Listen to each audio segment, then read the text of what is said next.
the numbers with one another. Huh? I'm gonna do that by myself. Yeah, that would be wise. No, please, just, I want to do the numbers. No, you can't be invited in. No, I Nope. don't get to do so many of Not gonna them. fall for that trap. Hey guys, my name's Dan, and this reaction comes from Dead Meat. This is Sinners 2025 kill count, and this is another one of those I'm very excited to talk about. It's not an older movie, it's certainly new, and it's definitely worth the watch. I will say that. I'm not going to go too much into spoilers about what happens in it, but there's a whole lot I like about it, and from what I can remember, James has a lot he likes about it as well, and I can't wait to see all of what that is. And before we do, though, please check all those links I got for you down in the description below. More specifically, Dead Meat's link. If you haven't already, it's a great way to support the entire Dead Meat team. And a great and easy way to support me is to go right below this video and click all of those buttons down there. And if you're feeling extra generous and you want to support the channel, you can do so by clicking that join button down below and becoming a channel member for just $1 a month. And without any further ado, let's go. Hey, be good people. Oh, snap! Dead Meat Video! A world where you can represent your favorite horror movies right on your body. Well, now you can with the first ever Dead Meat Video featured selection. Hell House LLC. Experience the horror of New York's scariest haunted house tour with Dead Meat Video's Hell House t-shirt. Oh, Check out the merch! fresh Dead Meat Video featured sticker. Get cozy while horrifying your loved ones in our clown crew neck. Okay. Cranium in the Hell House logo hat. And finally, take your love from the wardrobe to the wall with the Hell House LLC. That's fun. Hell House LLC, a Dead Meat Video featured selection. Cool. Available now at deadmeatstore.com. Wow, that's disgusting. Shouldn't a kid be watching this? Yeah, Dead Meat Video. Alright, that was cool. Welcome to the Kill Count. Where we Oh, tally up look the at all victims of dapper. horror Love horror it. movies Even and got the show when hat. They were made. I'm James A. Janice, and today we're looking at Sinners, released in 2025. Sinners was written and directed by Ryan Coogler, best known for helming the Black Panther movies and the Rocky spin-off Creed. After all that IP, he wanted to try something completely different. That led to Sinners, an original film robust with various themes and American history, as well as being a straight-up smorgasbord of genres. This is a drama, comedy, thriller, vampire, horror musical, okay? That's pretty Goddamn right it pretty is. accurate. Sinners takes place in the Mississippi Delta in the 1930s, with two prodigal sons returning home after working as gangsters in Chicago. They want to open up a juke joint where they can sling blues and bootleg booze. But then the usual happens. Things get messed up by an Irish vampire. On the Yup. surface, Sinners may remind you of From Dusk Till Dawn, where Yes. a pair of criminal brothers get trapped inside a nightclub filled with vampires. But the overarching structure is where the similarities end, since Yep. Sinners is truly one of a kind. This is an absolutely gorgeous film on every single level. It combines blues music and black history with folklore and vampires, all depicted in such a vivid sense of time and place. So It good. transports you to the Prohibition-era South and shows you what life was like for the people there living, working, and loving. Especially loving. This movie is horny. Like, seriously, it's really horny. Like, teach you things about yourself, horny. There's so much I love about Sinners that I don't even know what my favorite part is. An easy answer is the cast, an all-star ensemble led by Coogler's longtime collaborator Michael B. Jordan, who plays both of the Smokestack twins. You forget it's one guy playing both of them, he's so good. Yeah, he nails I kept it. expecting to see both twins and all the behind-the-scenes stuff. And he's just one dude. The non-Jordan cast is phenomenal too, especially Miles Caton in his Oh first my ever God, he acting steals the role. show. Dude is amazing. But equally as awesome as the cast is the music. Sinners is part musical, with plenty of moments defined by the songs the characters play and listen to. The score by Ludwig Göransson is just as important as the songs, weaving itself into the fabric of the film sometimes. Yeah, it definitely transports you Göransson, back to that a era. Swedish musician who won an Oscar for Oppenheimer, was even an executive producer and spent 3 months on set, making sure the actors had real musicians playing for them during production. It makes sense that the musical elements are so prominent, considering one of the film's central themes, that music is a powerful force that can pierce the veil between life and death, past and future. I could watch this movie over and over again. It earns it. You can actively read into every character's glance, every line of dialogue. None of it is wasted, as it shows you who they are and what their lives are like. So much time is spent getting to know them that it's heartbreaking when you remember this is a horror movie. Yep. These people are just trying to have one perfect night. One night for them. One night where they're free. But it all gets fucked up thanks to that Irish vampire. The only thing that keeps you from hating his guts is that he's charming as hell and really argues his point well. This kill count will do the Kinda does. usual. make jokes, count kills, and most importantly, tell you how the movie was made. But this show isn't the best equipped for touching on all the movie's themes and historical research, so I highly recommend our podcast where Chelsea delves deeper into those things. All right. It's one of our all-time favorite episodes for one of our favorite films of the year. How many folks will get... Oh, Do you hear that? what? Beautiful music? Oh, music. Okay. Where am I? What? What? Oh no! He's Humans trapped. are so easily fooled. All it took was a little groove, and you walked right into my trap. I am the sponsor boy. Oh no! And if you ever hope to return to your precious set, you shall feed me.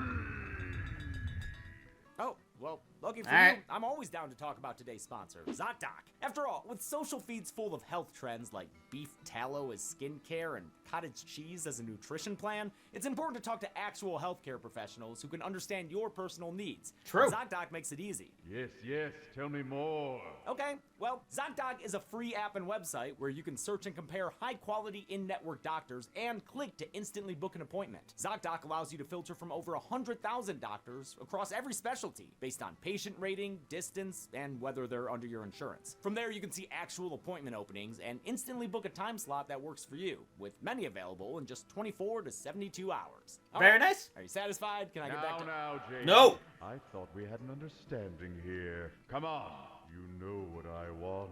Oh, this part. Okay. Stop putting off those doctor's appointments and go to ZocDoc.com/deadmeat to find and instantly book a top-rated doctor today. That's ZocDoc.com/deadmeat. ZocDoc.com. You hear me say it right? ZocDoc.com/deadmeat. It's fun. It is fun. How many folks will get smoked and stacked in this juke joint jamboree? Let's find out. and get to Oh, the I love kills. that little opening. The movie begins talking about music that transcends time, made by people from all over the world. In ancient Ireland, they were called Fili. Among the Choctaw, they were firekeepers. And in West Africa, They're called griots. oh, giving us a little taste of that humdinger so early. Thank you very much, Title Card. Title We get taken card. to church in 1932, Clarksdale, Mississippi. As a choir sings inside, a disheveled young man named Sammy approaches, clutching the neck of a broken guitar. Poor guy looks like he's been through hell and just got back. Foreshadowing. We find out exactly what happened to him as the movie flashes back to one day earlier. Sammy's a sharecropper by trade, but a musician in his heart. He'll wake up early and pick his whole row of cotton before sunrise if it means he can clock out early and play the blues. He helps take care of his mother and younger siblings, but his preacher papa still disapproves of all his devil music. He wants Sammy to follow in his footsteps rather than invite evil into his life. You keep dancing with the devil. One day it's gonna follow you home. Across town are Sammy's twin cousins, Smoke and Stack, both played by Michael B. Jordan. Wow, way to flex the double acting thing right off the bat by Seriously? passing a cigarette between them. The Smokestack twins have been gone for 7 years, but they just got back with a big old bag of cash. They use it to buy an old lumber mill from a guy named Hogwood, a good old boy with bad old vibes. Uh-huh. The twins tell him after the sale it's on site for any clan members who happen to come around. Hogwood promises that's AOKKK. Clan don't exist no more. Yeah, X to doubt. The Yeah, twins very pick up much Sammy so. From the church, and he asks about Chicago, what it was like living somewhere without Jim Crow. But they say it was just more of the same. Chicago ain't shit but Mississippi with tall buildings instead of plantation. So the two of them blew back home from the Windy City to face the Delta Devil they know. They take Sammy to pick up a truck full of black market booze they've stolen from Irish and Italian gangs in Chicago. They debate over whether they should open their juke joint tonight or if they should wait, showing how each brother is different. Smoke is more pragmatic and cautious, the mature leader among them. I'll do what I can. Nah, you'll do what you told. He wants to wait to open the place, unlike Stack, who's much bolder and more confident. Come on, let's Stack get this wants to going. open tonight so they can finally have what they've always wanted, a place for them and by them. Look at that sky. That's a mighty fine day to be free, ain't it? The argument's enough to waft Smoke to his side. They split up to get shit done. Stack takes Sammy while Smoke takes a trip to the grocery store downtown. He offers to pay a little girl to watch his truck while he's inside and teaches her the value of negotiation. 10 cents just won't work for you. Talk another number back to me. 50 cents. 20 cents. Best I can do. We got a deal? It's a great character moment showing how he's a Sure noble is. gangster. He cares about his community and wants his people to know their worth. At the same time, he is still a gangster who was just working for Al Capone. That's why he shoots a wannabe thief right in the butt. Terry? Boy, how you been? I was doing better before you shot me in the ass. He even shoots the other one to preserve his reputation, but pays to patch them up as part of his sense of justice. Smoke talks to an old friend, Chinese store owner Bo Chow. He offers him a wad of cash for a bulk order of catfish and have Bo's wife Grace paint a sign for the juke joint. Bo sends his daughter Lisa to get Grace from their other store. It's across the street on the Great right one side take. of this segregated downtown. Wonder if it's called Fair Prices for Fair Skins. The movie never explicitly mentions this segregation in any dialogue, but the awesome unbroken one-shot of Lisa crossing the street highlights the invisible line, which is kind of like 8 Mile. The shot also shows how this Chinese family straddles the line between black and white. Ryan Coogler based the Cho family on a real community of Chinese Americans in the Mississippi Delta during this time, many of whom actually did own separate and segregated grocery stores. Coogler even had a consultant to make sure everything was accurate, journalist and filmmaker Dolly Lee, who made a documentary on the subject. Every aspect of Sinners was heavily researched. That's with various amazing. Consultants who were experts in their fields. To play Smoke and Stack, Michael B. Jordan relied on filmmakers Noah and Logan Miller as identical twin consultants. They taught him how twins tend to fill in for each other's weaknesses and are often dominant in different areas of life. Jordan gave Smoke and Stack different mannerisms, postures, and even slightly different voices with the help of a dialect coach. Their costuming highlights the twins' differences even more. Stack is decked out in vibrant red and showy accessories, since he's more passionate and runs hot, while Smoke prefers simpler clothes in a subtler blue, since he's the cool, calm, collected businessman. Makes Jordan's sense. dual performance is matched by the technical marvel of having both brothers on screen at the same time. This was done in different ways, depending on what the scene was. Sometimes they'd use a techno dolly, programmed with the shot movements, and simply film the scene twice. Jordan would play one character against his twin double Percy Bell, then change outfits and play the second brother in the same scene. If the shot was simple enough, it was just a matter of splicing the two takes together. That was how they did the cigarette pass-off, with a thin fiber filament. Oh, so the that's actors know where the clever! cigarette had to land each time they filmed. For more complicated scenes, like when the brothers move around each other or physically interact, more visual effects were needed. Jordan and Bell Makes would sense. once again have to film each scene twice, so Jordan could play both brothers. But during these takes, he'd wear a halo rig made up of 10 cameras to capture his face in 360 degrees. It Wow. looks like a saw trap by way of Black Mirror. It sure does, doesn't it? Give a good performance under these conditions. VFX supervisor Michael Ralla then worked with an Australian team to map Jordan's face onto Bell's body using digital face replacement. To make sure their expressions mapped properly, they had to film both actors doing as many facial expressions as possible. Stack and Sammy are catching up in the car, with the older cousin teaching him the important things in life. Every cool's got a button on it towards the top. And you want to keep a woman. You find it? Lick that. Not too hard, not too soft either. Since Sammy's old enough for an oral sex tutorial, he figures he's also old enough to ask what happened to his uncle 7 years ago. Rumor is the twins killed their dad. Nah, we ain't kill him. Smoke did. One night when their father beat Stack hard enough to knock him out, Smoke made sure he would never do it again. Smoked his ass. Stack changes the subject to Sammy's guitar and tells him to put it to use. And boy does he. Traveling, I don't know why the world Play that, baby. Stack reacts like Coogler after seeing the opening weekend box office. we gonna make some money. But Sinners is far from a cash grab. It was a deeply personal work for Coogler. It was inspired by his uncle James, who was a sharecropper in Mississippi whom Coogler would listen to blues music with. His uncle passed away while Coogler was busy making Creed, and Sinners was made partially as a love letter to him. This That's is nice. most exposed artistically. Maybe that's why he was able to write it so quickly. He got the screenplay done in only 2 months. Hell My yeah. reaction when I first read the script was, I can't believe you turned it in on time. Stack takes his younger cousin to the train station, which is full of buskers. It's basically Hollywood Boulevard, minus one sad-looking SpongeBob. They meet with Delta Slim, a man who can play the piano and drink himself stupid. Oh, I Stack love him. offers him $20 to play the juke joint opening tonight, but Slim wants to make sure the juke ain't a fluke before he flakes on a steady gig he's got. Stack's like his brother, though, and is always ready with a counteroffer. He wins Slim over by promising twice the pay and all the ice-cold Irish beer he could drink. Stack drums up business for the joint by having Sam and Delta Slim play together. Actor Delroy Lindo didn't play any instruments prior to production, but attended daily piano lessons to prepare. For his harmonica performance, Lindo simply mimed it, while musician Bobby Rush played live on set. After the set, Sammy shoots a shot believe at that. a hottie hot singer named Perline. She tells him she's married. Happily. Careful, boy.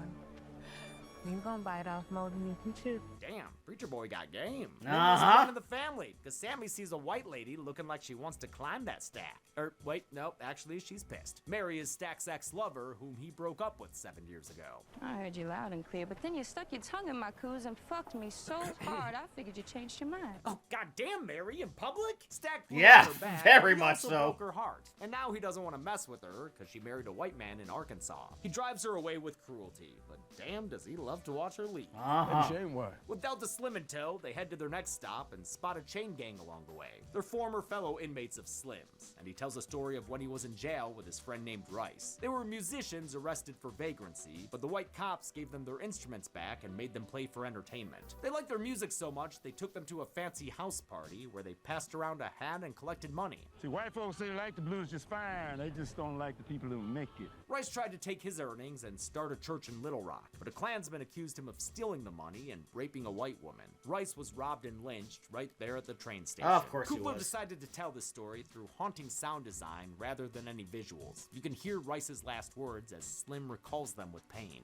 And they lynched him right there in the railroad station. The memory wounds So him so clever. much, he can't help but hum a cathartic melody. Sammy joins in on the guitar to bring the song to life. It's a powerful moment, showing in real time the roots of blues music as Black American self-expression and a survival method. Next, they stop at a plantation where Stack tries to hire a dude named Cornbread to be his bouncer. He's unsure and doesn't like Stack swearing in front of his wife. I said she was really gonna let you fuck her when she find out how much money you about to get from this job I'm offering. Hey, come on, Stack, you can't say that. She's standing right there. How much money are you talking about paying him? Okay, never mind. She's down. Yep, It's enough yep, to sure, butter she's up yours. Go Cornbread for it. and get him on board. Meanwhile, Smoke makes a stop to lay some flowers at an upsettingly tiny grave. Pop was here. He's confronted by Annie, the wife he left behind after their infant daughter died. Annie's played by Wunmi Masaku, a Nigerian-British actress who was in Lovecraft Country and His House. Annie is a conjure woman, a nurse, a healer, and a practitioner of hoodoo, a spiritual Overall practice awesome person. originating from enslaved Africans in the South. It has strong ties to nature, ancestry, and the connections between the living and the dead, tying in perfectly to the film's themes. Kugler and his wife and producer Zinzi Kugler brought on a hoodoo consultant to make sure they accurately portrayed Annie's practice. Annie is a strong believer in supernatural forces, while Smoke claims to only believe in the power of money. But he still wears the Money! protective mojo bag Annie made for him all those years ago. He asks her to cook at the juke joint opening, but if he wants her to say yes, he's got to try a little tenderness. Uh-huh. And I miss you. The vulnerability from Smoke, whom she calls by his birth name, Elijah, gets Annie feeling amorous, and the two reconcile. Yeah, they reconcile real good. Uh-huh.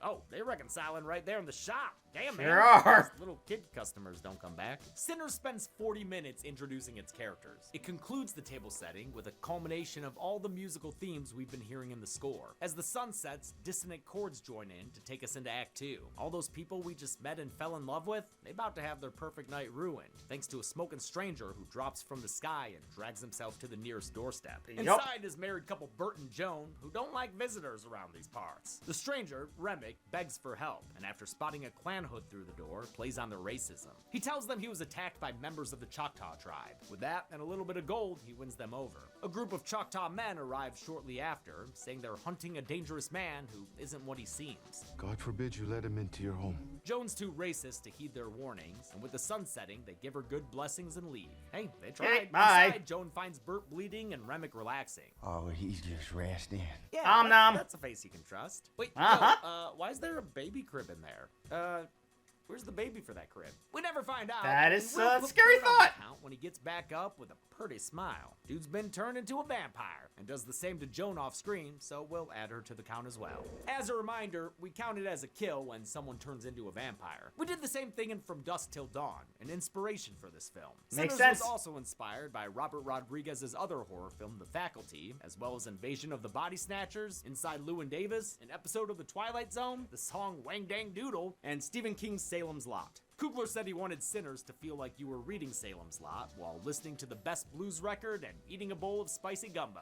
This is a full meal of a movie. It's opening night at Club G. Sure and is. The joint is jumping. They've got whiskey, Irish beer, and Italian wine to drink, Annie's food to eat, and plenty of music to dance to. Everyone's having a good time, except for Smoke when he sees a customer buy a drink with a wooden nickel. Sharecroppers in this era were often paid in wooden nickels that could only be exchanged for specific goods at specific stores. The practical Smoke wants everyone to pay in cold hard American cash. I don't know hoodoo, and I can't talk slick, but I know business. Business! Business! There it is! Business of people. Ah! They want everyone to have a good time and become repeat customers. The juke joint was one of many sets built from scratch by production designer Hannah Beachler. She was able to give everything an authentic look for the time and place, especially the segregated street where the show business is. Though the film is set in the Mississippi Delta, it was actually shot in Louisiana, where they could take advantage of infrastructure, tax credits, and use a local crew. I can see that. Darlene arrives, and lucky for Sammy, she left her husband at home. But you seem like such a nice young man. I ain't always nice. Ain't that young either. Casting Sammy took a global search for someone who could act, play guitar, and sing with a voice beyond his age. Nailed Miles it! Payton, a 19-year-old pianist and singer with no prior film experience, was singing backup for her when he heard about the role. He submitted an audition even though he couldn't play guitar. He taught himself between the time he was cast and when Wow. production began. To prep, Way to he go, studied dude. blues musicians recommended by Coogler like Howlin' Wolf, Charlie Patton, and Buddy Guy. Mary's the next one to show up, and everybody at the joint already knows her, except for Sammy, but she knows him from when he was younger, and now that he's all grown up, she offers to buy him a drink. He asks about her heritage. What are you?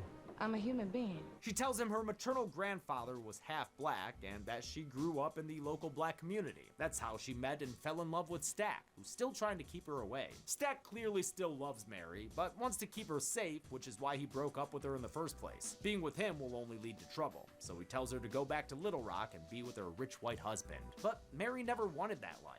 Oh, that shit was your idea. I didn't want no white man. I didn't want to be white. I wanted to be with you. Mary's racial background is a big part of her character, with her mixed status leading to cultural alienation. It's something The Blackening brought up as well, only in a much more comedic way. Mary's True. 1/8 blackness was surprisingly accurate for actress Haley Steinfeld, who didn't know the details of her heritage until she did research for this role. That was when she found out her mom's dad was half black, just like the character. Delta Slim livens up the party by calling Sammy up to the stage. He introduces himself as Preacher Boy and sings a song he wrote for his father. His performance of I Lied to You, written by singer-songwriter Raphael Sadiq, gives us one of the best one-shots I have ever seen. So And good, I'm man. not being hyperbolic. This is the kind of thing cinema was made for.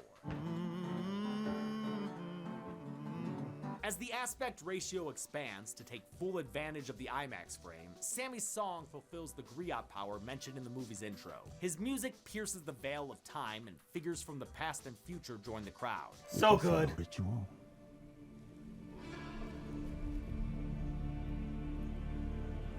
We heal our people. What a scene.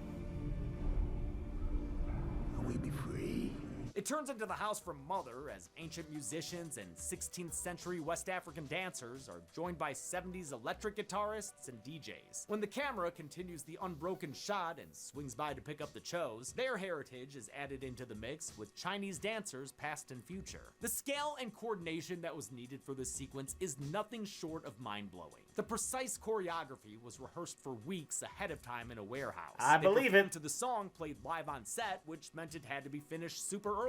Music's usually added down the line in post-production. And the camera itself made things even more difficult. Sinners was shot on a combination of IMAX full-frame 1.43 film and 65mm Ultra Panavision in a 2.76 aspect ratio, Oh, look at that. giving it both the tallest and widest image possible. So the film was shot with 2 different aspect ratios, and this is the first time ever that a film has been released combining these 2. It also made history since cinematographer Autumn Gerald Arkapaw was the first woman to shoot on 65mm for a film. She consulted with Hoyt Van Hoytema, who shot Oppenheimer in the same format. In fact, the IMAX camera they used for Sinners was the same camera body used by Nolan for that film. But the Wow. IMAX camera, which this sequence uses, was loud as hell and could only shoot for about a minute at a time. It was genuinely one of the hardest producing challenges I've ever had. So this oneer was actually captured in 3 parts that were stitched together to look continuous, with each part taking about half a day to film. Everyone on set knew how amazing this was as they were shooting it, with some of them completely moved by the music. Some parts of the music really wanted me to start twerking, which is something I don't know how to do. I mean, I could see that with how great the music was. The sequence includes an upward shot of the place's roof on fire, which was achieved practically by the effects team. The burn was the very last thing they shot. It was kind of cathartic, actually, to finish the movie with burning our hero set. It's also a perfect turning point for the movie. It's a culmination of its reverence for music and the transition into dark times for our characters, because this literal barn burner attracts Remick and his new vampire pals. I love Cornbread still sitting there bouncing for a club that's burned to the ground. This final part of the faux oneer was done with a 50-foot techno crane, and I love watching the vampire actors jump in front of it after it wheels past them to get into frame. The performance gets Pearline in the mood for Sammy's, but he's the one who wants to taste a snack. And the only boy who could ever eat her was the son of a preacher man. Stack approves. Boy found that button, didn't he? He sure did. Outside, Remick, Joan, and Bert approach Club Juke and ask to be let in so they can enjoy the amazing music they heard. Oh, it was beautiful. Goddamn beautiful voice. Even through these walls. They introduce themselves to the understandably suspicious Smokestack twins. Y'all clan? Sir. Well, we believe in equality. I love how genuinely appalled Remick is by the clan accusation. He's not about hate and segregation, he's about love and unity. Can't we just, for one night, just all be family? They're also legitimate music fans, as they prove by playing a little ditty called Pick Poor Robin Clean. It's super ominous given the whole vampire thing, but Stack don't know that yet, so he can't help but bob along. Still, in spite of Remick's colorblindness and the trio's decent set of pipes, the twins turn them away. They can't risk the fallout of inviting strange white folk into their establishment. Sammy confides in Smoke that he's fallen in love with performing. He plans to run off to Chicago like they did so he can keep playing the blues. But Smoke wants Sammy to lead a life that's more stable and respectable. He threatens him at gunpoint not to play in any more juke joints, and he means it. I'm a soldier, boy. Tell him. Downstairs, Stack admits to Mary that the club is losing money thanks to everyone paying with wooden nickels. She offers to go talk to Remick to see if he's got real money to spend. She'll go instead of Stack since she can pass as white. Mary walks up to the vampires as they're singing another tune. It's the Irish and Scottish folk song Will Ye Go Lassie Go, and it's low-key one of my favorite songs in the film. I find it so peaceful and beautiful, especially the vocals from Lola Kirk, an American actress turned singer turned author. Bert is also played by a musician, Peter Dramanis, singer for the Canadian band July Talk. If you love this song too, check out the version on the soundtrack. It's even longer and has a verse from Remick. I may Remick have offers to. Mary gold and something else she needs. Fellowship and love. Fellowship and love. In surround sound. He tells Mary he can save her from loneliness and pain. In fact, he's downright drooling at the chance. Mary would rather he say it than spray it, and decides to take the money and run. Oh man, I love that cut from Remick. So all of good. a sudden flying what the fuck to Pearline singing Pale Pale Moon on stage. Mary returns to the juke joints, and she's asking Cornbread for permission to enter. It's clear she's been turned into a vampire, getting her added to the count. If you're confused by that whole plot point, it's a common part of vampire lore that they can't enter a place without being invited inside. I mean shit, they even named a whole movie after the fact. Cornbread steps aside, granting Mary permission to enter. She macks on Stack and smacks down his attempt to turn down a married woman. You rob trains and banks, but you can't steal this pussy for a night. Oh, this dialogue is salacious, y'all. Uh-huh. And hot. They get busy in a back room where Stack catches her drooling like Remick was, but she just offers it up to him. Okay, yeah, you're that's you're not into this, suspicious or at all. And yeah, I just can't do the drooly spit thing. Reminds me too much of emptying my Barry Sachs' spit valve. Sammy walks in and immediately walks does back happen. out, but that's some coitus he should have interrupted. He comes back a few minutes later with Smoke to a bloody Oh, Mary no! and Smoke immediately acts to defend his brother, but bullets aren't enough to stop Mary. Not even 2 whole guns worth. She jumps up laughing and sounding like a deadite. We're gonna kill every last one of you. Then tee-hees away into the night. Smoke rushes to his brother's side, but it's too late. Stack bleeds out, and you can really feel Smoke's pain as his brother dies. It's like losing a part of himself. Actually, kind of literally. Yes, Stack's death literally. kinda kills the whole party vibe, so Slim sends everybody home. Dude's been filling in as bouncer for the past hour since Cornbread left to take a leak and never came back. Bo was Whoopsie. afraid of what's happening, and Grace wants them to get back back home to their daughter, so he leaves to get the car and bring it around for her. Annie realizes they're up against something supernatural because of what Mary said before she fled. Oh, and also the whole surviving all those bullets thing. She urges Smoke to take Stack's body outside, but he's too lost in his grief to listen. Cornbread returns, but keeps standing outside, waiting for them to let him in. That means he's been turned into a vampire, possibly mid-piss, and so we can add him to the count. He tries to get in during a hilarious scene where Annie clocks his weird behavior and he tries to justify it. Now, we out here playing games, telling ghost stories, in place of doing what we ought to do. And what is it we supposed to be doing? Being kind to one another. Great performance here from Omar Benson Miller, who gets to play Cornbread in such a different way, almost like he's code switching. Miller went out of his way to play the human version of Cornbread as honest as possible, and the vampire version as deceptive as possible. Without an invitation inside, Cornbread agrees to leave as long as he gets his money. That's just a trick to let him have a little smoke snack, but the twin acts fast and shoots him away. The newly vampified Cornbread has no problem getting back up though, revealing a real messed up face. This effect was a favorite of prosthetic makeup artist Mike Fontaine, who Coogler hired because he liked his work in Green Room, which fucking rules. Fontaine built a prosthetic that attached to Miller's face and created an illusion of death. So good, man. Members of the cast getting bitten and wounded, a ton of prosthetics were needed. A team in New York made the molds and cast the pieces in silicone, then shipped them to New Orleans where Fontaine painted and sculpted them. The others go back inside where it turns out Stack is back. He's returning with a Shining reference. And if the stab through the door that nearly gets Sammy in the face wasn't clear enough for you, peep the shot that's similar to the one of Jack Torrance in the pantry after Wendy locks him inside. Got that right away. And I'll forget the whole goddamn thing. Stack is also begging to be let free, but Annie warns Smoke not to open the door since that's not his brother anymore. She thinks Stack and Mary are haints, malevolent spirits possessing the bodies of their fallen loved ones. But when Stack breaks down the door and gets scared off by a jar of pickled garlic to the face, she adjusts her hypothesis. These ain't haints.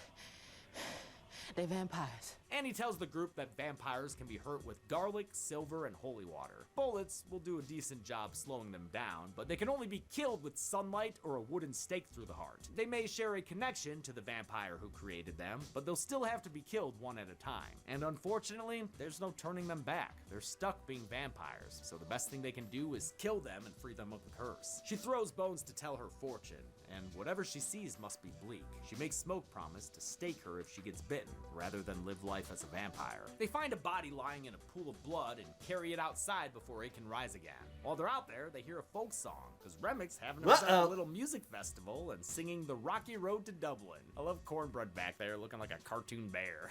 As Remic dances, we see what happened to all the juke joint patrons who left a little bit ago. We counted 65 of them having been turned into vampires and now joining Remic in his song and dance. Writers Tim and Addison used a later wide shot and figured out a way to get a conservative count, meaning not double counting anyone, even though it was hard as hell with all of them around like this. And you can't blame them for not holding still. This song's an absolute banger. Shit, I think it rivals I Lied to You for my favorite sequence. I just love watching all these black folk enjoying an Irish jig as Remic shares his culture with them. I know a lot of people thought of Remic as a cultural vampire, a white man trying to take black culture for his own, but I don't think that's quite right. Anyone can have their own interpretation, of course, and I get why that's a reading of the film, but even Coogler disagrees with it. There's nothing here that suggests Remic doesn't have a culture of his own. He absolutely does. It's rich and it's deep, and he lost it to colonizers, as he explains later in the film. Remic being Irish was an important part of the character, since the Irish weren't considered white when they first migrated to America, at least not culturally, like on par with white Anglo-Saxon Protestants. Coogler and his kids are also obsessed with Irish folk music, an interest he's had since he was a kid and fell in love with the DCOM, The Luck of the Irish. Ah, This yeah. isn't even the first Remember horror that. film to mix black and Irish culture.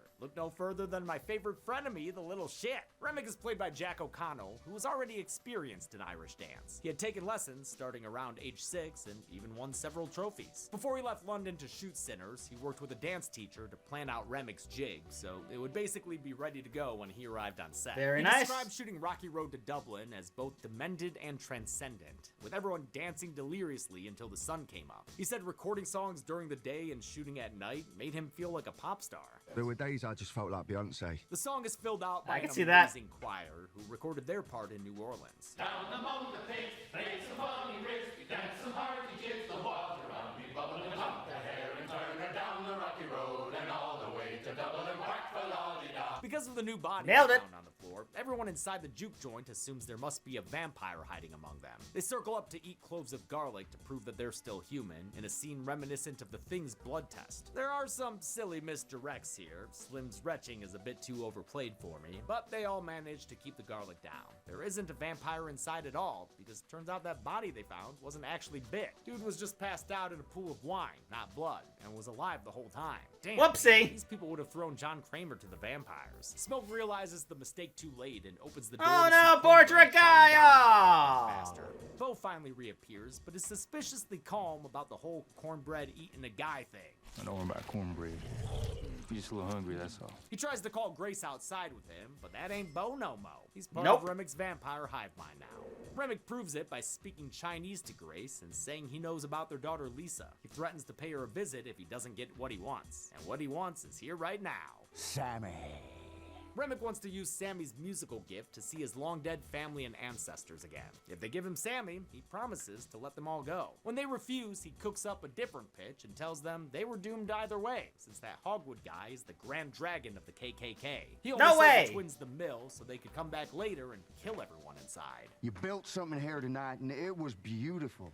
But it was built on a lie. Remick learned this after turning Bert, who happens to be Hogwood's nephew. And since Stack is part of the hive mind too, he's able to back up this disappointing fact. Who's never gonna be free? The twins thought they had found freedom, but it was only an illusion. Remick promises Smoke that if he joins them in vampirehood, he can really be free. We're gonna start ourselves a new clan based on love. Smoke briefly considers joining his brother, but the others pull him back and shut the door on that idea. A terrified and furious Grace heads to the bar and pours herself a Molotov cocktail. She wants to fight the vampires to death so she can save her daughter from becoming a target. Outside, the vamp choir surrounds the juke and sings an eerie version of Pick Poor Robin Clean. A huge part of making the vampires look inhuman was their eyes, which reflect light like a cat's. This effect was achieved with hand-painted contacts that covered their entire pupils, blinding the actors so much they had to be led around on set. The injuries afflicted on and by the vampires were inspired by animals too, with the team referencing animal attacks for the bites and burns. The others try to hold her back, but there's no saving Grace. If they won't let her bring the fight outside, she'll just invite them all to tango in here.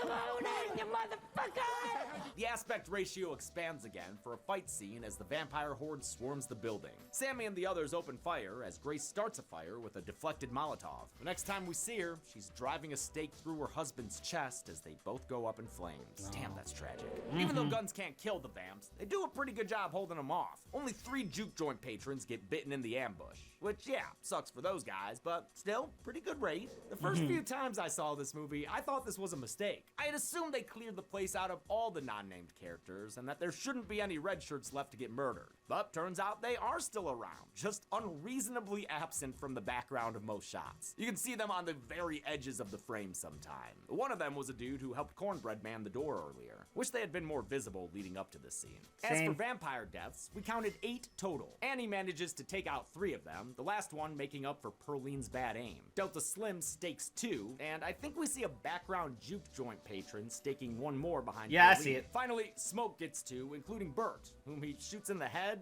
and I guess I'll count it, because we never see him again.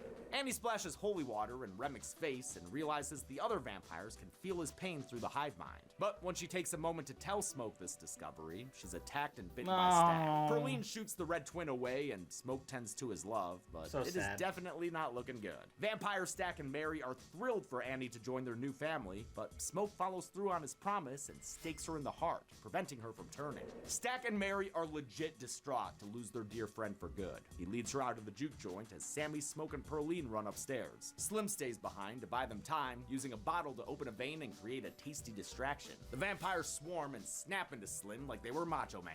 Oh no! Oh no! Open that door when Remick surprises them. Sammy! Perline tries to stake him, but this girl just does not know where the heart is, and she winds up getting bit. We don't see her actually turn, but we'll go ahead and count this commitment to the undead as her death. Sammy grabs his guitar and runs. Oh, he is lucky he's so young, or else he would not be getting up from that. No, he would not. Then again, Remick old as fuck, and he's got no problem swooping after him. Remick's flying was done with wires, which were removed in post by the VFX team.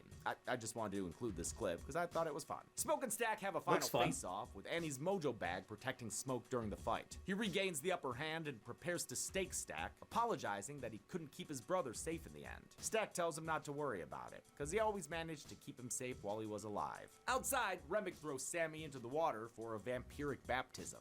I want your stories. And I want your songs.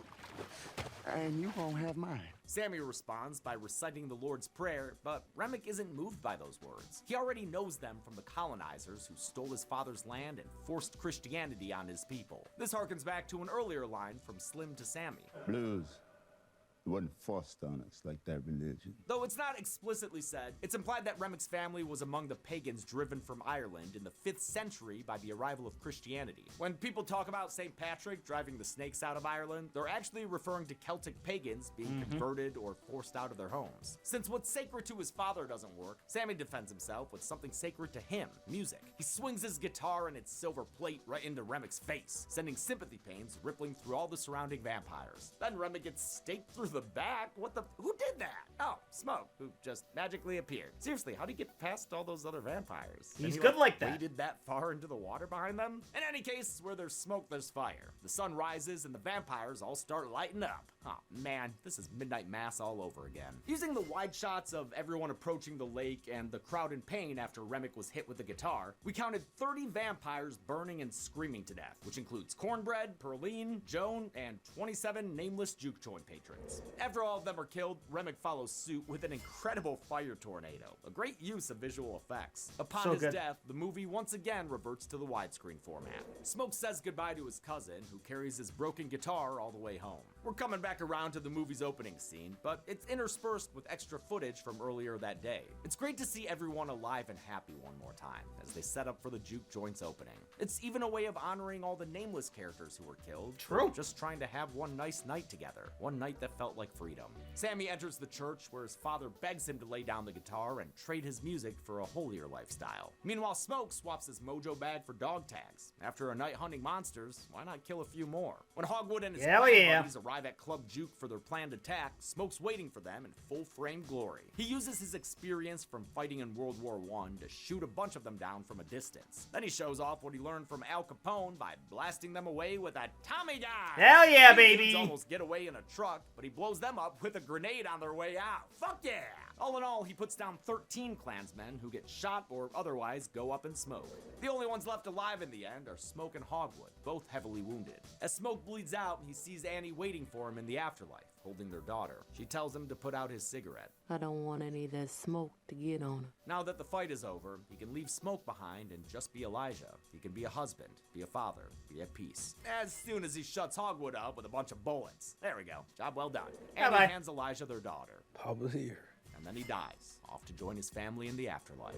Meanwhile, Sammy decides to leave his family behind. He's chosen the guitar and is driving off into an uncertain future, much like the 30s blues artist Robert Johnson, who, legend has it, sold his soul to the devil at a Mississippi Delta crossroads in exchange for musical commercial success. But even though the credits start to roll, you'd best sit your ass down. Sure will, yeah, I did. The Sinners has another ending with a mid-credit scene. It's set in 1992, and a 70-something Sammy is still rocking. Easy to believe, since he's played by real-life blues legend Buddy Guy, who was one of Kugler's uncle's favorite musicians. Like Sammy, Guy spent his early life as a sharecropper before becoming a musician. In spite of him being almost 88 at the time of filming, Guy was a real champ about the long hours and overnight shoots. Well, I'm ready to roll now. He even played a blues concert for the crew after they wrapped. Oh, that's fun. Just built different. Sammy plays a set and has a drink at his own personal club, named Perline after the finest seafood he ever ate. He gets a pair of late-night visitors who end up being Stack and Mary. They've been living their best vampire lives all these years, and have really been keeping up with the latest fashion trends. Stack says that Smoke didn't kill him in the barn when he had him dead to rights during that fight. He let Stack live under one condition. he and Mary leave Sammy be and let him live out his life. Now Stack can smell that Sammy's going to die soon, and he offers him immortality with a vampire bite. Sammy turns it down though, saying he's lived enough life for one life, but he'll play a request from Stack on his old acoustic. As Stack and Mary leave, Sammy tells them that he's lived his life traumatized by the night the juke joint opened. But before the sun went down, I think that was the best day of my life. Stack tells Sammy samesies. It was the last time he saw his brother, the last time he saw the sun. And just for a few hours, it was free.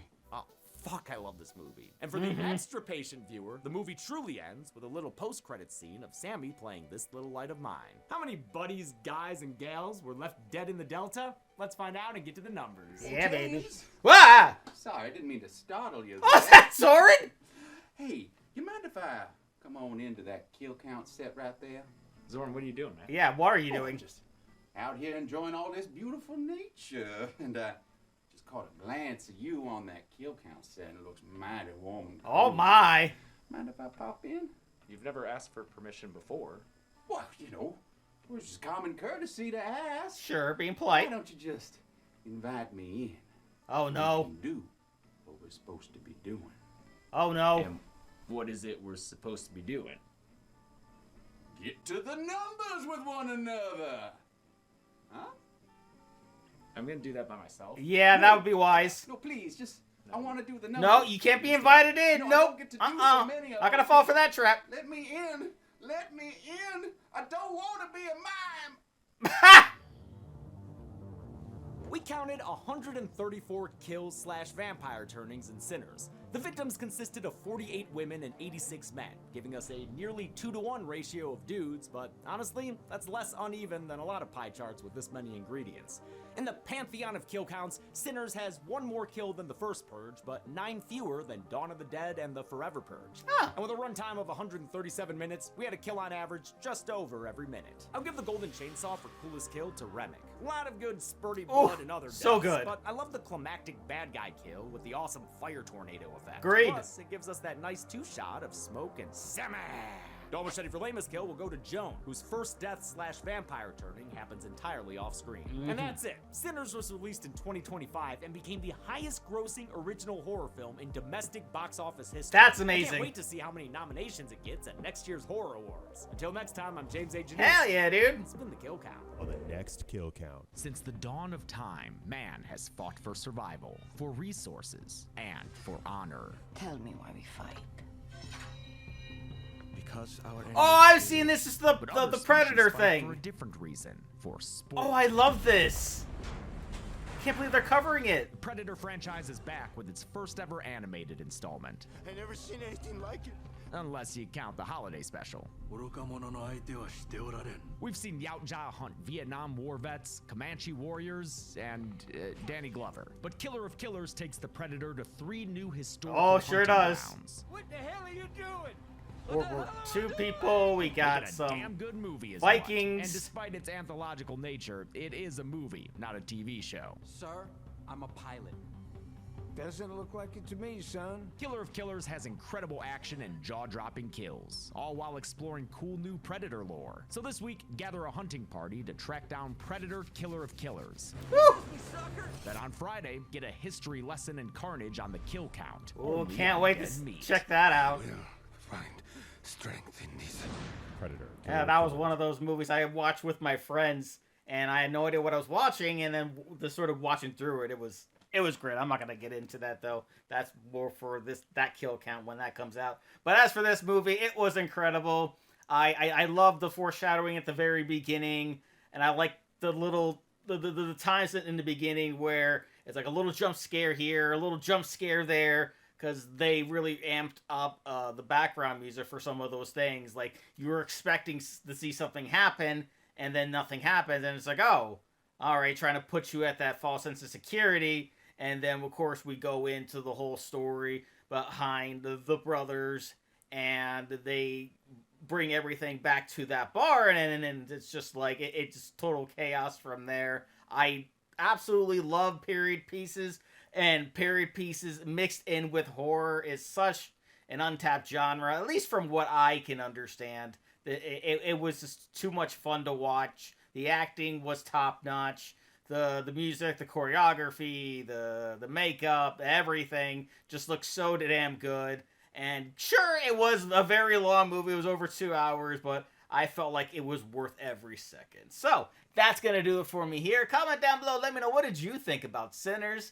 Please leave a like if you enjoyed this reaction. And do check all those links I got for you down in the description below. And if you're, once again, if you're feeling extra generous and you want to support the channel, you can do so by clicking that join button and become a channel member for just $1 a month. That's all it is. It's just one. And if enough of you click that and give me a $1 a month and support the channel for $1 a month, that would mean the world to me, because every little bit of support helps. So, lastly and most importantly, though, I do want to give a huge shout out to my $5 and up supporters on Patreon: Cruising, Wolver 310, Kefter, Konas Joshi, Roadrunner 1967, Chris Curtis, Voss Coffany Misa, Misa 2, Fleet Street Vicomp, Songbird 177, Misa 3, Inkalinquist, 20 Owl, The True Sunny Hero, Devisto David Asbun, The Demons of Rage, Kitty 89, SCP 3887B, Beth, Isaiah E. Craig, Melania Alam, and Hyro Mangana Tinako. And if you two like to have a shout out at each and every one of my videos, please head on over to patreon.com/TheDamnReactor for more. And I'll see you guys next time.